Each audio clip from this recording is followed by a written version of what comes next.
But so I want to switch gears a bit, and I want to, I have a daughter. She's 27 years old, and she just got married last year.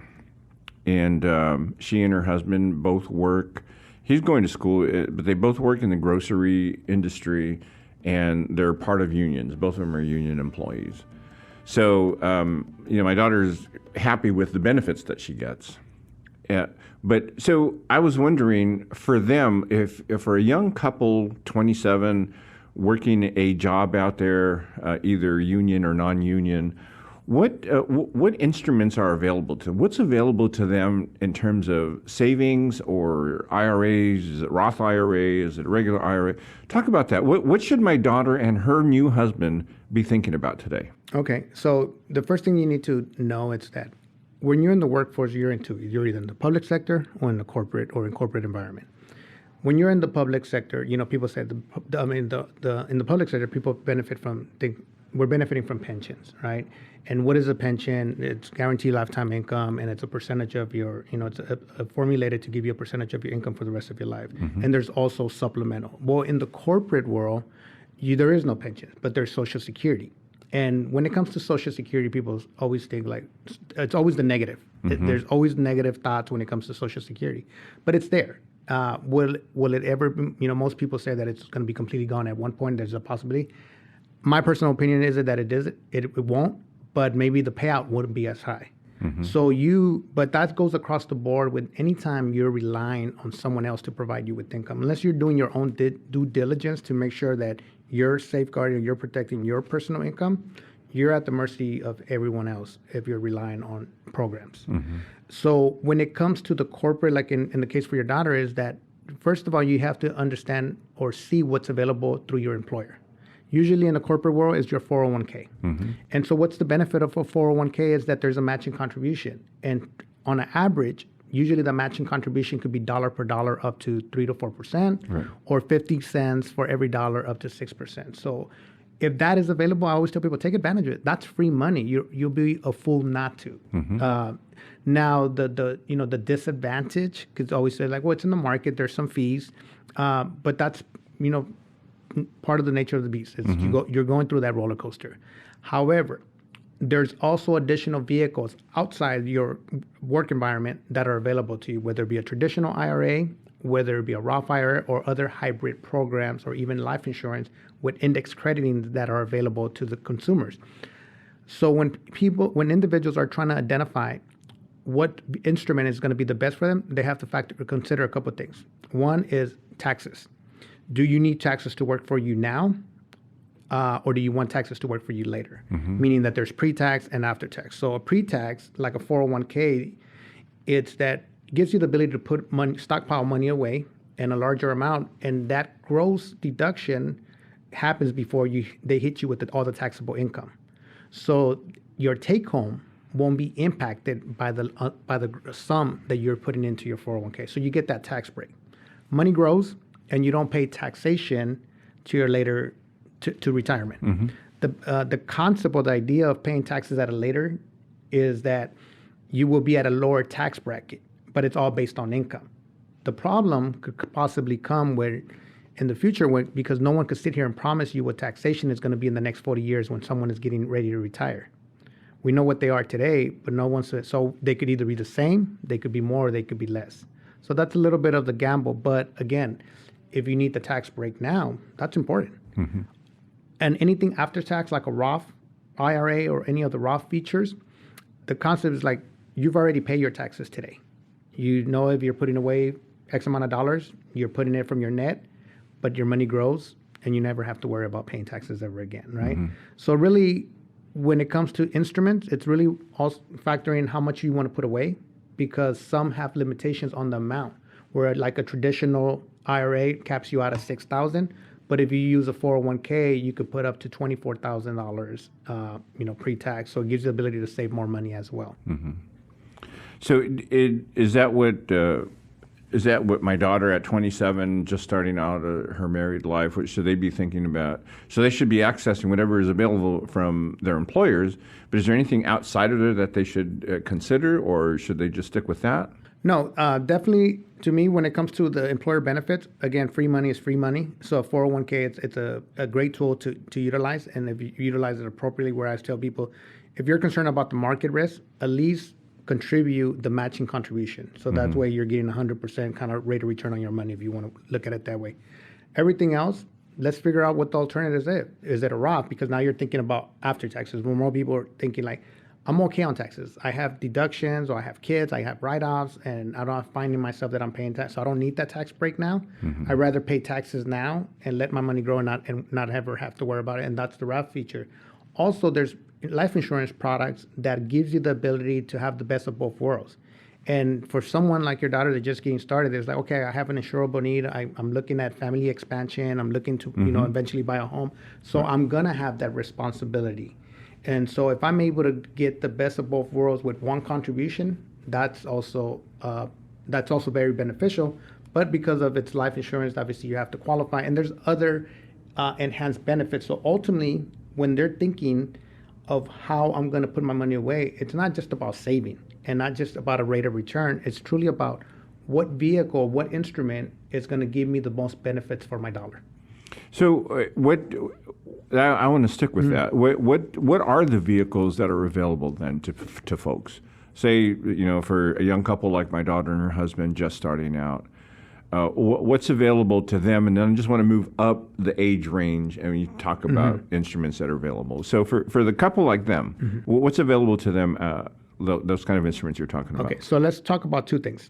We call safe money and risky money. Your safe money, it's usually anything that's long-term, like all your retirement accounts, like your Roth IRAs would be one and after tax. If they're being offered a 401k already through their employer, then there might not be a need for a traditional IRA unless they're looking for enhanced benefits like disability coverage or enhanced multiplier, or being able to start thinking of setting up an income feature that comes attached to that IRA on the back end, right? But that's just on the simple investments. If you're looking more of the hybrid products, then you're looking at life insurance with index crediting, which gives you the ability to have death benefit along with what we call living benefits. And the living benefits are more of a peace of mind that it gives you the ability to have in case of something prematurely, like a chronic illness, a critical illness, or a critical injury. So it gives you the ability to access a large sum of money prematurely in the case of a disability instead of a death, right? Where traditional life insurance, you die, pays out a death benefit. Right. But the new life insurance, or the new hybrids with the living benefits, gives you the ability to have access up to a percentage of your death benefit in case of something prematurely, like an accident or an injury. So that's more of a peace of mind, so you don't have to tap into your hard-earned savings, and you're able to still take care of the everyday needs. And then on the how accessible is an instrument like that for folks? Like, what's the what would be the cost of something like that for somebody? Well, or a couple. Like traditional, the first thing that you need to understand about this particular instrument, is that it's life insurance, the first part of it. And so they treat it, the qualifying process is treated as life insurance. So you have to go through your traditional underwriting. And so what they're going to factor it in is that they're going to look at lifestyle. How risky is your lifestyle? They're going to look for pre-existing medical conditions. And so you have to qualify for this particular vehicle based on traditional underwriting for a life insurance. So they look at your driving records. They look at your, in general lifestyles, and they have artificial intelligence software that's being utilized now to gather all this information, so that gives them a picture of how you live your life. And are you considered to be insurable or considered to be a high risk? If you're able to get approved, and especially if you get approved at a better rating, then that's great, because the cost of insurance is less. The younger, just like traditional life insurance, the younger you are, it truly has a benefit because the cost of insurance is much. So that means that more cash value opportunity is available to you, because it all has to do based on monthly contribution, your age, the rating that you qualify for. And then after that is just all crediting method performance that gives you the ability to mirror the performance of the market, but with none of the downturn of the market. So for people, let's say, let's move up the age range to maybe 40s, 50s. Is there a time when it's just too late? Like you just missed the boat, you didn't plan very well, and you have what you have, you'll have Social Security, whatever that happens to be. Is there an age where it's just too late and the boat just left you behind?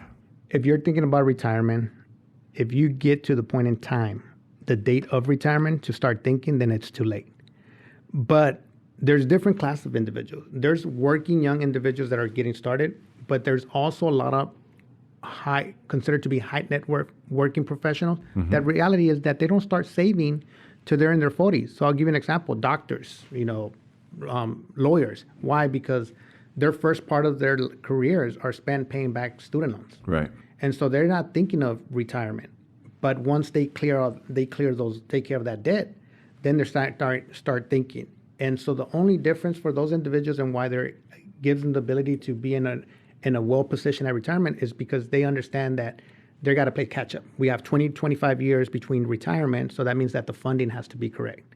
You can't be 45 and think that you're going to put $100 a month for the next 25 years and be okay. Mm-hmm. It's all relevant. So the benefit of saving at a younger age is that you get to save a lesser amount, but because of the years and the compounding interest, you could have quite a bit of a lump sum. Versus if you wait a little bit longer, just means that you have to put away a higher amount. So individuals based on income and their financial situations got to determine what's more feasible. Do I start at a younger age and put away a lower amount and have X amount of dollars? Or if I wait, understand that I need to make the necessary sacrifices to put away as much as I possibly can because now we're playing catch up. Mm-hmm. Why do you think people, say in their 40s, right? Why would they not be thinking about this? Like, why? I kind of think that a lot of people that I know are so invested in their day-to-day life, like just the grind of daily cars and rent and food and kids and sports and all of that. And if you talk to those folks, you'll hear stuff like, I can't really think about that because I have to pay for this. I don't have an extra $100, $200 per month to put into a thing that's going to pay me way later because I need that money right now. What do you say to those folks? Well, that goes actually back to, it has to do with conditioning. It's when individuals think that way, it's really like I said earlier, it's your money blueprint. You're thinking of money based on what was embedded into you with your childhood usually. Like when individuals think that I just have to work hard to pay the bills because that's the example. That's all they know. No one ever sat there and explained to them that you have to live a certain way. You have to learn how to budget. So if they're thinking that they can't save money because they don't have that extra $100, something as simple of doing a financial analysis of what's coming into the household as far as income and how the money's being spent. And if they are able to identify those little things that they're able to tweak, they're able to see that they could free up $100, $200 for the purpose of saving into their future. Mm-hmm. So that's one of the starters when people come to me and they say, Enrique, this is all great. I love the information, but I just don't have $50. I don't have $100 to even start saving. Mm-hmm. So I do a financial analysis. I said, let's look at your budgeting. And sometimes I'll find something as simple as like cable bill. Why are you spending $190 for cable? You're watching the same 5 channels. If we modify your cable bill, you could probably free up $100 that you could put away. Right. Do you really need to buy coffee at Starbucks every day? Yeah. Teach you how to make your own coffee at home. Do you need 5 streaming services? Exactly. And you're watching the same shows and everything. That's our house, right? So that's the thing, because no one, and the problem is that when you talk to people about money and saving, no one wants anyone to come to them and tell them, you're already spending $7,000 a month on everyday living expenses. You need to come out with a pocket with an additional $500. So they're thinking like, wait, I'm spending more. So if you're able to show someone how to modify their budgeting, their everyday living to free up $500, then that becomes a little bit more feasible because they're used to spending $7,000 already. And you didn't ask them for additional money out of pocket. You just show them what to cut back on in order to free up those dollars that they could put away for their future. So I want to talk about for a moment I want to talk about annuities. Now, when I first heard of annuities a few years ago, all I ever read and heard about them was just bad stuff. It's just like, this isn't the investment that you think it is. It's not a safe place to put your money and stuff. And one thing that I've seen in my own life is that people who are my age, kind of my baby boomers, right? I see them are inheriting money or inheriting property from their parents who are now passing away.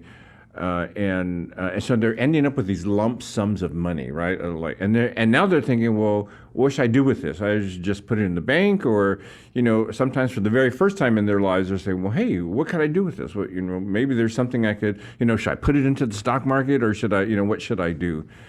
So for someone who's, let's just say, has a lump of money from something, either they won the lottery, or they retired from the school district or a police department, and they got a lump sum of money, and then they're going to have this monthly check thing. What can they do? How are annuities now, or are annuities a good place to put a lump sum of money for them? Well, I'll tell you, first of all, I'm a big fan of annuities because I've seen what annuities are able to do for my personal clients. And you're right. Usually when it came in relations to annuities in the old days, it was like almost a bad taboo word. But now, why was that? Why were so many financial advisors against annuities back then? Well, not that the financial advisors were against the annuities. It was the beneficiaries of the consumers that were against the annuities, and this is why. An annuity, first of all, you need to understand what it is, which is a contract between you and an insurance company that you're telling them, I'm going to give you a lump sum of dollars, and I want certain benefits in return, guaranteed benefits in return. So traditional annuities, individuals were using them to annuitize it, to have a guaranteed stream of income, whether it be lifetime or certain period for X amount of years. So the way it worked was that if you outlive your account value, they would still give you income for the rest of your life. But if you die prematurely, they kept the money. So the beneficiaries is all zero. Right. Right. And so that was the biggest gripe about annuities. Obviously, new times, new needs, new annuities. Mm-hmm. And so annuities now, it's still the same. It's a contract between you and an insurance company. And you're giving them your lump sum for features or enhancements that are important to you. And the number one reason why individuals choose an annuity is because they want to make sure that they have income for the rest of their life. Mm-hmm. And that's what an annuity does. However, if you outlive now your account value, you're still going to stream that monthly benefit for the rest of your life. On the flip side, if you die soon, prematurely, your beneficiaries get the remaining balance now. The annuity company don't keep it. Your beneficiaries get it as a death benefit. And the death benefit, being a death benefit, it avoids probate court. Mm-hmm. So there is no discussion as to who gets. You allocated beneficiaries. You have the ability to change and update the beneficiaries. And that's the biggest number one reason why individuals are looking for annuities. And now, in the old days, it also was very minimal payout. Now you're able to get all the safeties and features that are important to you, and also give a very moderate rate of return on your money. So it's like almost saying, like, I'm okay with giving up a little bit from the top, but at least I'll never have none of the downturn of the market. And also you're able to add, depending on the company and depending on the annuity and what the purpose of the annuity is, you have the ability to add these enhancements. Like if you become disabled, you get a higher payout. Like you have a lifetime mm-hmm. income, but if you become disabled, because we know that the financial need also increases, so will the pay. There's some features that you're able to add to it that keeps up with the cost of inflation. And, and also as a death benefit, how you want that to be distributed to your estate. Is it as a lump sum, or you want to do it over mm-hmm. a 5-year payout right. and whatnot? So again, there's a lot of great features, and now you're able to have more of the upside when it comes to the performance and the rate of return.